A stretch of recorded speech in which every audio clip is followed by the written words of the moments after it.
नमस्कार, good morning. Fit India के superhit bulletin में आप सभी का स्वागत। आपके साथ मैं हूं प्रिया सिन्हा। गुड मॉर्निंग, मैं हूं आपके साथ श्वेता श्रीवास्तव। तो फिट इंडिया के सुपरहिट बुलेटिन में आपको बताएंगे आपके शहर का हाल, वार्ड से जुड़ी हुई हर जानकारी भी आपके लिए होगी। तो हर रोज की तरह एक बार फिर से आपका फेवरेट मॉर्निंग शो लेकर हम हाजिर हैं, जहां देश दुनिया की तमाम बड़ी खबरें आगे आपके सामने रखेंगे। तो बने रहिए हमारे साथ।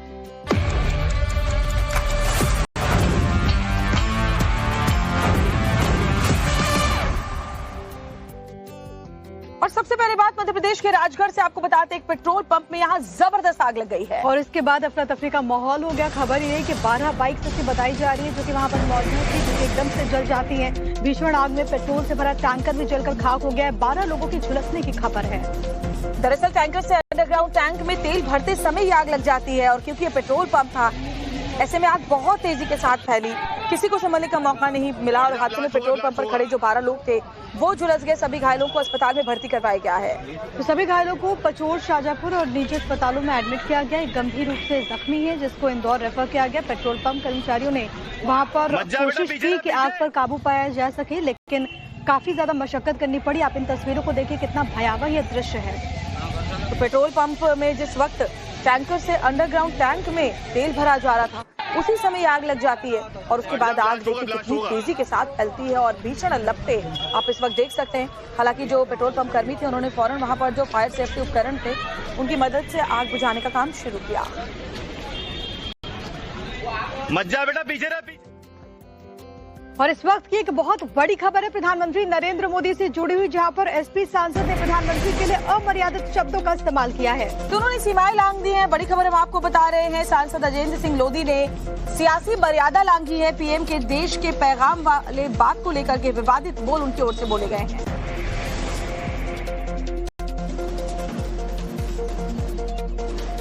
मोदी जी जो कुछ बोलते हैं बहुत अच्छा बोलते हैं। पेट्रोल की खपत कम करें, हैं? सोना ना खरीदें और विदेश की यात्रा करोड़ों में खर्च करें। है कितना न्याय है, कितना लोकप्रिय प्रधानमंत्री है। इतना देश विरोधी ऐसा कोई प्रधानमंत्री आज तक हुआ नहीं है और न आगे आने वाली सरकारों में ऐसा मिलेगा। ब्रेक के बाद आपका फिर से स्वागत है आप सभी का। बात करेंगे यूपी के मुख्यमंत्री योगी आदित्यनाथ की, जिन्होंने सनातन को लेकर के बड़ा बयान दिया। उन्होंने कहा कि जब जब विदेशी आक्रांताओं ने हमले किए तब तब योगियों ने, संतों ने आवाज उठाई है। विदेशी आक्रांता आ रहे हैं, क्या रणनीति बनानी है वे योगी गांव गांव में जाकर के सारंगी वादन के माध्यम से, भजनों के माध्यम से समाज को एकजुट करके आक्रांताओं का मुकाबला करने के लिए खड़ा करते थे। यह है राष्ट्रभक्ति। और गुफाओं तक सीमित नहीं रहे, धोने तक सीमित नहीं रहे, मंदिरों तक सीमित नहीं रहे। धर्म और संस्कृति पर हमला होगा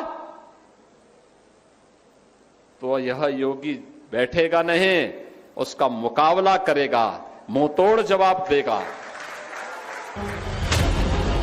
यूपी के मुख्यमंत्री योगी आदित्यनाथ ने आगे बढ़ते हुए काशी विश्वनाथ और अयोध्या के राम मंदिर का भी जिक्र किया। हम विस्मृत नहीं कर सकते काशी विश्वनाथ मंदिर का अपमान। हम विस्मृत नहीं किए थे। अयोध्या के लिए लगातार लड़ते रहे, परिणाम सामने आया। डबल इंजन की सरकार आई, अयोध्या में भव्य राम मंदिर का निर्माण हुआ। सीएम योगी यहीं पर नहीं रुके। उन्होंने कहा कि भविष्य का निर्माण भी धर्म की रक्षा करने से होता है। हमारे यहां कहा जाता है धर्मो रक्षति रक्षिता, यानी अगर आप धर्म की रक्षा करेंगे तो धर्म आपकी रक्षा करेगा। अगर अपने स्वार्थ के लिए हम उस धर्म का दुरुपयोग करेंगे तो उससे नष्ट हुआ धर्म हमें भी नष्ट कर डालेगा। हमें जाने अनजाने में देश और धर्म को नुकसान नहीं पहुंचने देना चाहिए, किसी भी स्थिति में नहीं। व्यक्तिगत क्षति हो जाए वो स्वीकार्य है, उसकी भरपाई हो सकती है, लेकिन अगर धर्म की क्षति होगी उसकी भरपाई नहीं हो सकती और उसका खामियाजा हमें भी आने वाली पीढ़ी को ही भुगतना पड़ेगा। यूपी के सीएम ने यह बयान बागपत में दिया, जहां पर वो नवनाथों की मूर्ति की प्राण प्रतिष्ठा समारोह में शामिल हुए थे, जिसमें काफी तादाद में साधु संत आए थे। उसी सभा में मुख्यमंत्री आदित्यनाथ ने सनातन की हुंकार भरी।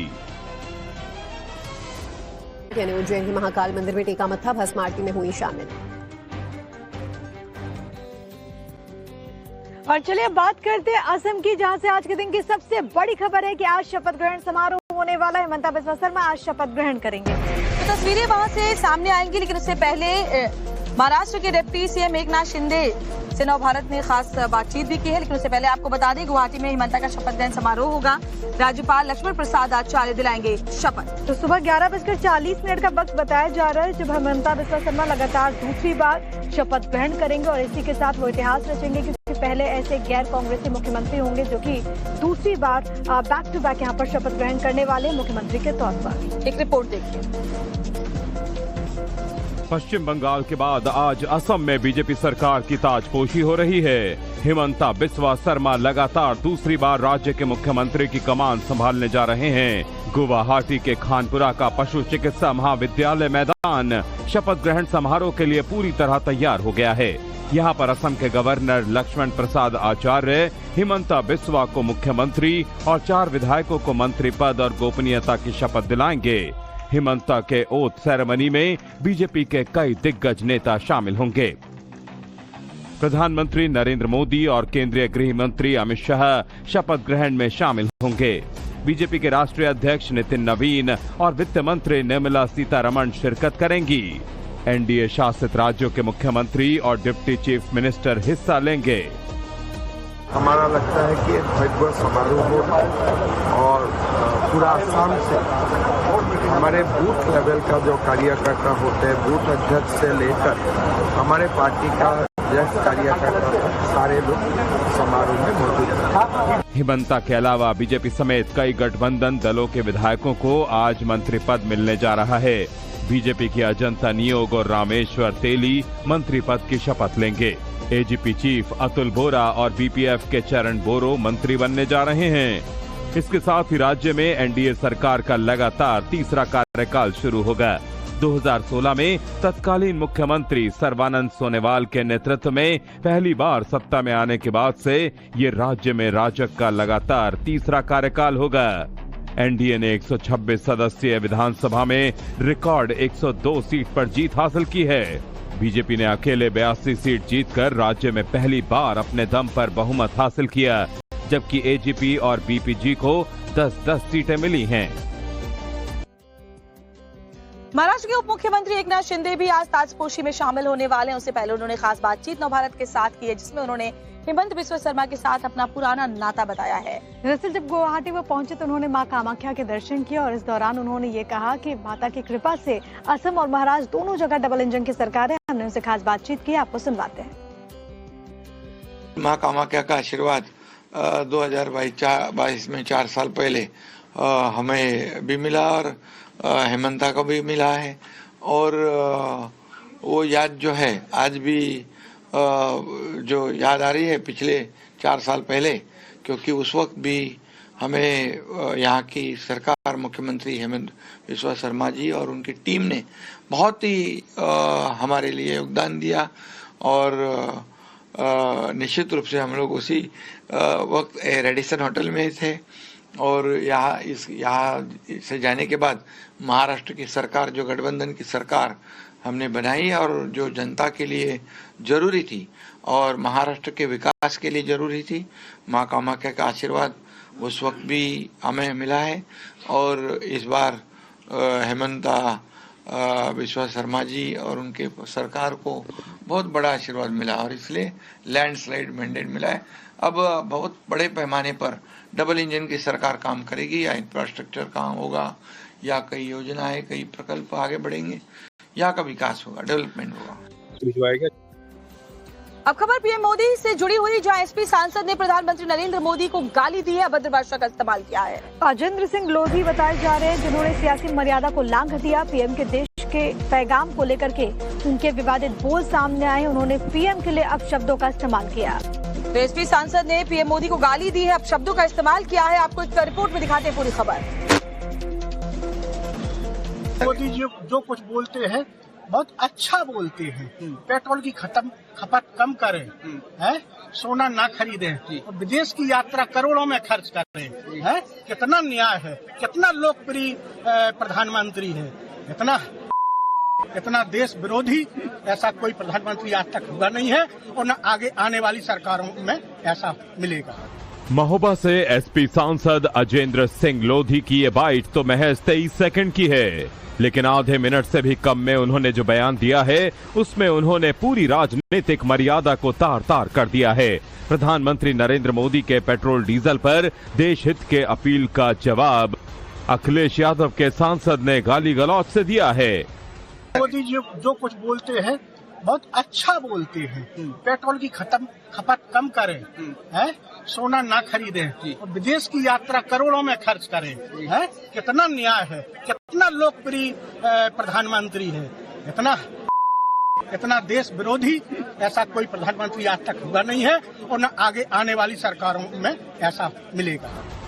प्रधानमंत्री नरेंद्र मोदी पर एसपी सांसद के विवादित बोल के बाद बीजेपी ने समाजवादी पार्टी के अध्यक्ष के खिलाफ मोर्चा खोल दिया है।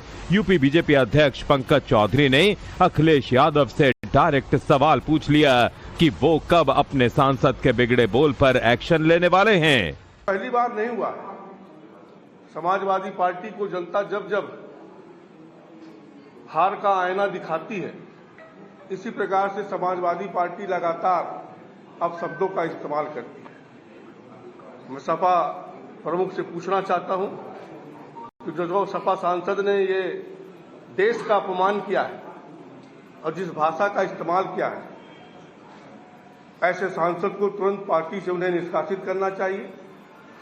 नहीं तो ये मैं मानूंगा कि सपा मुखिया के इशारे पर यह बयान दिया गया है के पूरे आसार हैं।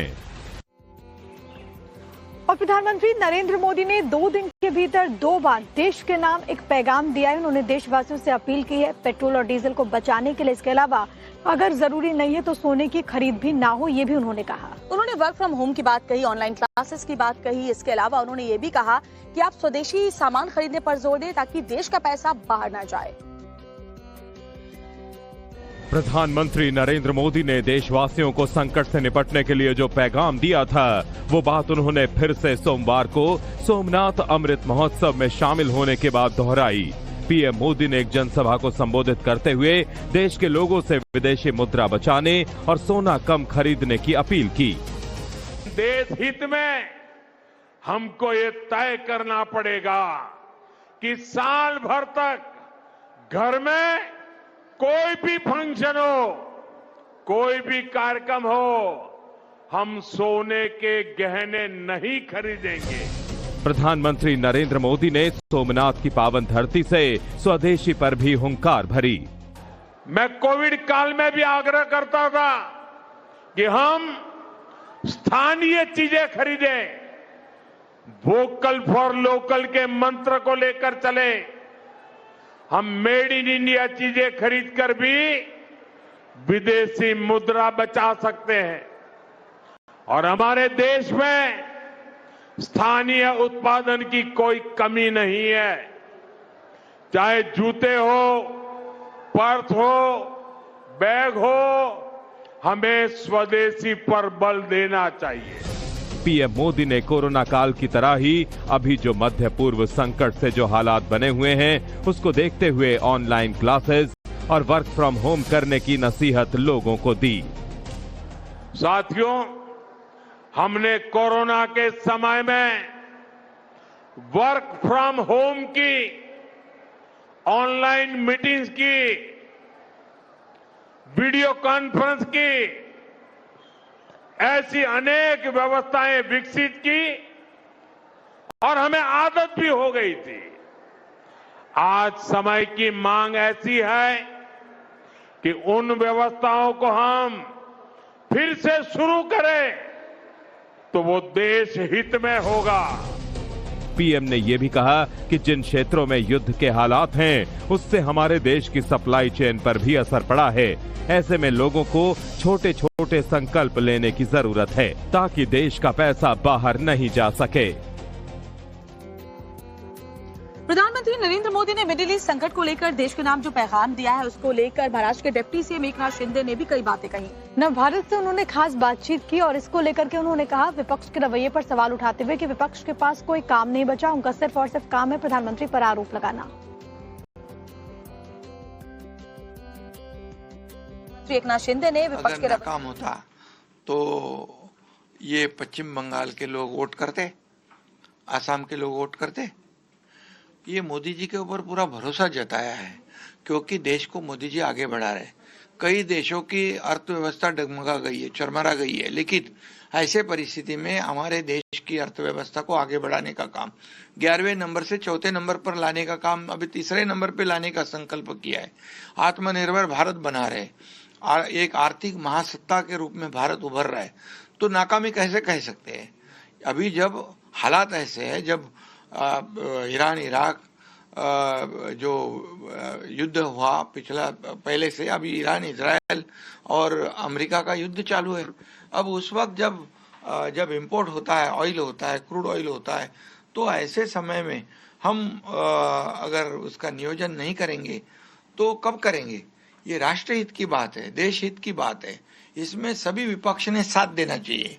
विपक्ष ने साथ खड़े होकर यहाँ पर मोदी जी के साथ में होकर कोई सुझाव देना चाहिए। अच्छे सुझाव दो राष्ट्र हित के लिए, देश हित के लिए।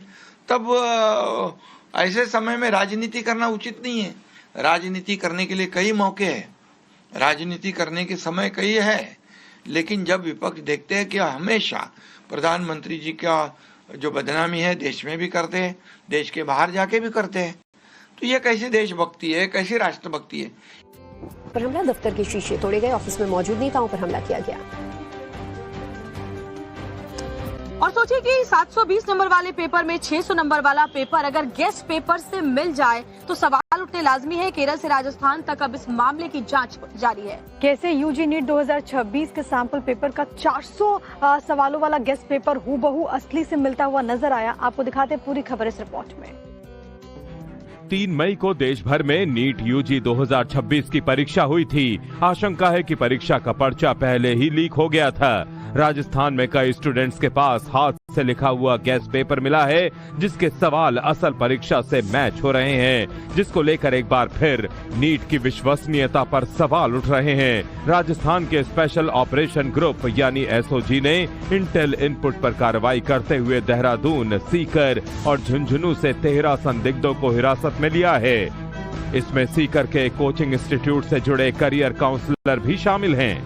इस गेस्ट पेपर के बेसिस के ऊपर जो चीटिंग हो रही है या किसी प्रकार का क्या कोई क्राइम हो रहा है, उसके ऊपर केंद्रित है कि हम उसकी देखें।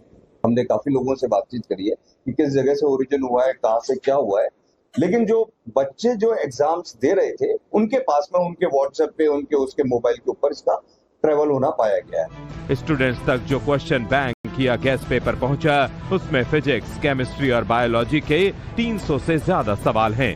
ये सभी हाथ से लिखे गए हैं और इनकी हैंडराइटिंग भी एक ही है। इसमें से 150 से ज्यादा सवाल हूबहू नीट यूजी 2026 के पेपर में आए।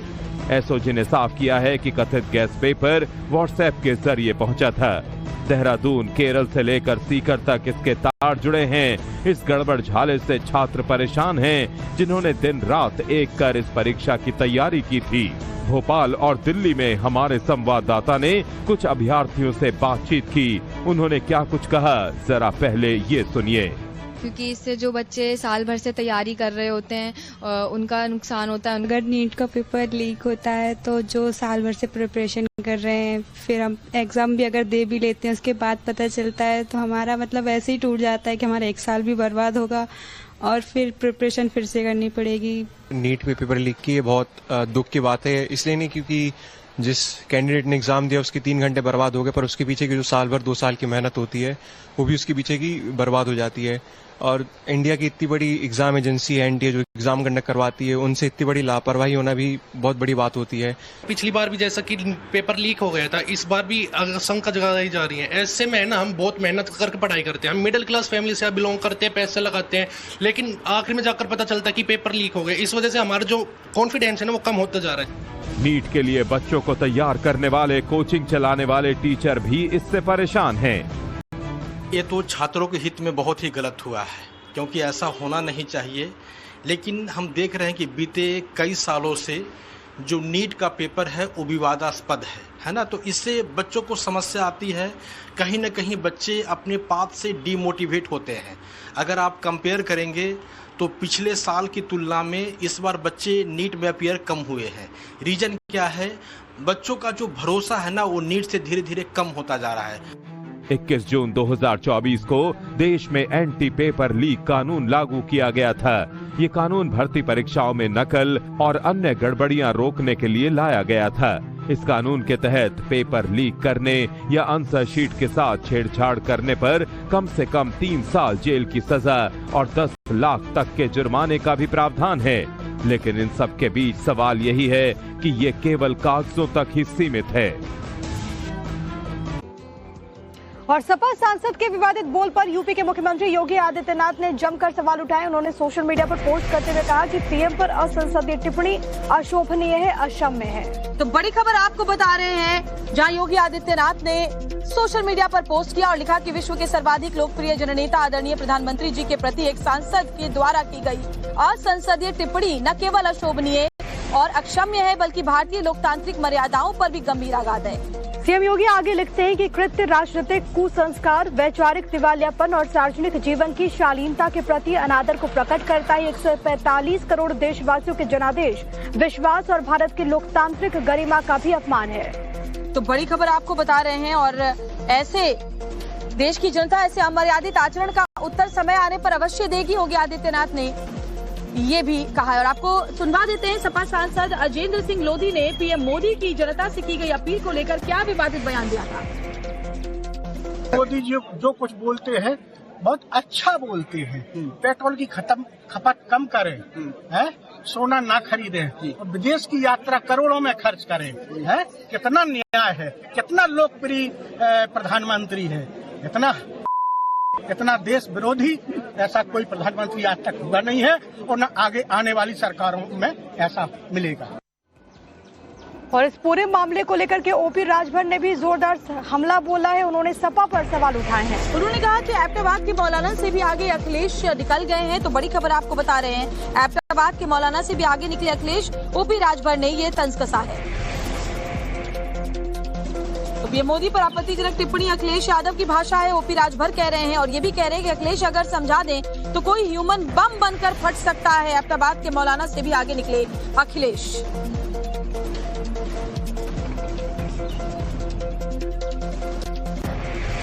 तो ये देखिए, सोशल मीडिया पर जो पोस्ट उन्होंने किया है वो हम आपको दिखा रहे हैं, जिसमें उन्होंने कहा कि अखिलेश अगर समझा दे तो कोई ह्यूमन बम बनकर फट सकता है। एबटाबाद के मौलाना से भी आगे निकले अखिलेश। ओपी राजभर का बड़ा हमला, पीएम मोदी पर अपमानजनक टिप्पणी, अखिलेश यादव की भाषा है, वो ये कह रहे हैं।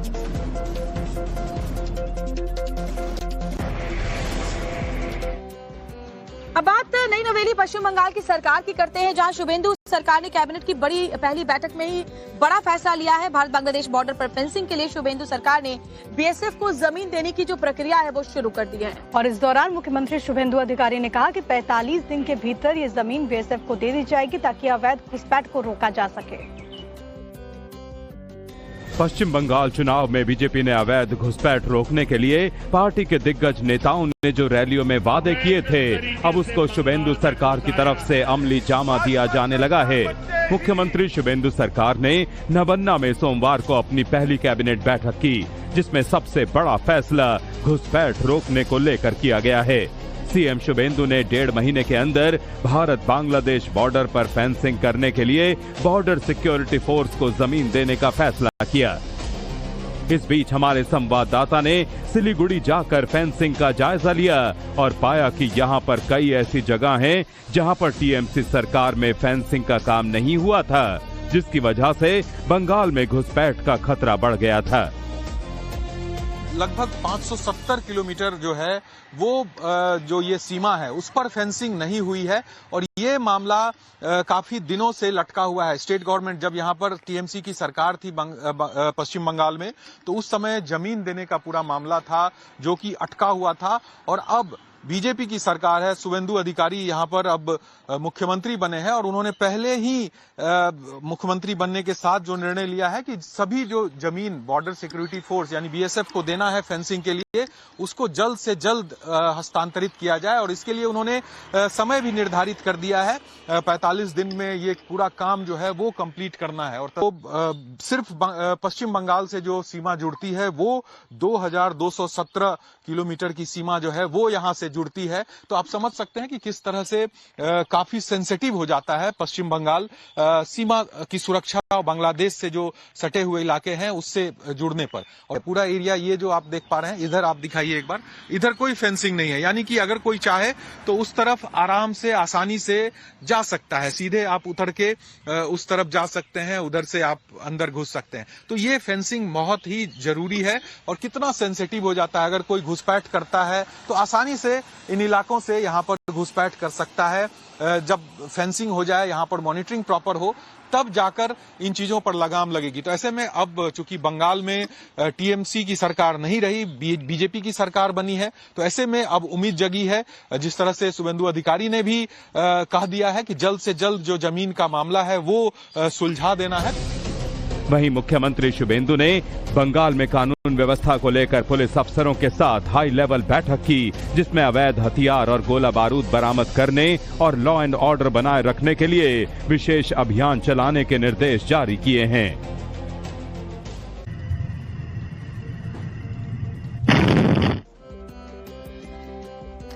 अब बात उत्तर प्रदेश के मऊ की, जहां पर मौका था मेमू ट्रेन के उद्घाटन का, लेकिन इस दौरान भारी बवाल हो गया। दरअसल यहां पर यूपी सरकार के मंत्री और सपा के सांसद मौजूद हैं, तभी कार्यकर्ता दोनों पार्टी के आमने सामने आ जाते हैं। आपको दिखाते हैं पूरी खबर रिपोर्ट में। मौका था मऊ से दोहरी घाट वाराणसी तक जाने वाली मेमू ट्रेन उद्घाटन का। मंच सजा था। यूपी सरकार के ऊर्जा मंत्री ए.के. शर्मा पहुंचे थे। घोसी घाट से सपा के सांसद राजीव राय भी पहुंचे। मेमू ट्रेन का उद्घाटन भी हुआ, लेकिन इस दौरान भारी बवाल हो गया।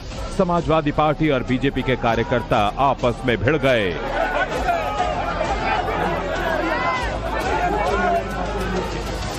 दोनों पार्टी के कार्यकर्ताओं के बीच जमकर नारेबाजी हुई, धक्का मुक्की हुई। आरोप तो फायरिंग तक का है। इस मामले में सपा सांसद राजीव राय ने पुलिस अधीक्षक कमलेश बहादुर से मुलाकात की और अपने कार्यकर्ताओं के साथ हुए दुर्व्यवहार पर नाराजगी व्यक्त की और दोषियों के खिलाफ कार्रवाई की मांग की है। जिस तेवर के लिए जाने जाते हैं, हमारे समाजवादी पार्टी के कार्यकर्ताओं ने बता दिया कि अगर हमको हमारे साथ अगर तुम गुंडाई करोगे तो हम छेड़ेंगे नहीं और छोड़ेंगे नहीं। उधर बीजेपी के मंत्री ए.के. शर्मा का कहना है कि सपा के कार्यकर्ताओं ने मौके पर पहुंचकर जबरदस्त गुंडाई की, माहौल को खराब किया और बेवजह पॉलिटिकल माइलेज लेने की कोशिश की। यही जबरदस्ती समाजवादी पार्टी की जो गुंडाई है उसको जनता देख रही है। भारतीय जनता पार्टी की केंद्र में सरकार है, जिसको माननीय रेल मंत्री जी ने बड़े विस्तार से बताया। माननीय प्रधानमंत्री जी जो भारतीय जनता पार्टी के प्रधानमंत्री हैं, माननीय अश्विनी वैष्णव रेल मंत्री जो भारतीय जनता पार्टी के रेल मंत्री हैं, माननीय योगी आदित्यनाथ जो भारतीय जनता पार्टी के मुख्यमंत्री हैं, डबल इंजन की सरकार में सब काम हो रहा है। और ये लोग अनर्गल यश लेने के लिए, अनर्गल अपना फोटो छपवाने के लिए, क्षमा करिएगा मीडिया में आने के लिए ये लोग इस तरह का उत्पाद करते रहते हैं। और हमारे लिए, मैं तो बैठा बैठा बड़ा मुस्कुरा रहा था। आप लोगों को शायद समझ में नहीं आया होगा, जितना ये लड़ेंगे, जितना उत्पाद करेंगे, उतना जनता हमारे पास आएगी और बिहार दोहराया जाएगा, बंगाल दोहराया जाएगा और उत्तर प्रदेश में 2017 दोहराया। इस मौके पर रेल मंत्री अश्विनी वैष्णव ने वर्चुअल संबोधन में कहा कि इस मेमू ट्रेन से दोहरी घाट, अमीला, घोसी, कोपागंज के साथ ही गोरखपुर जिले के बढ़लगंज, हाटा और गधा के लिए जीवन रेखा साबित होगी।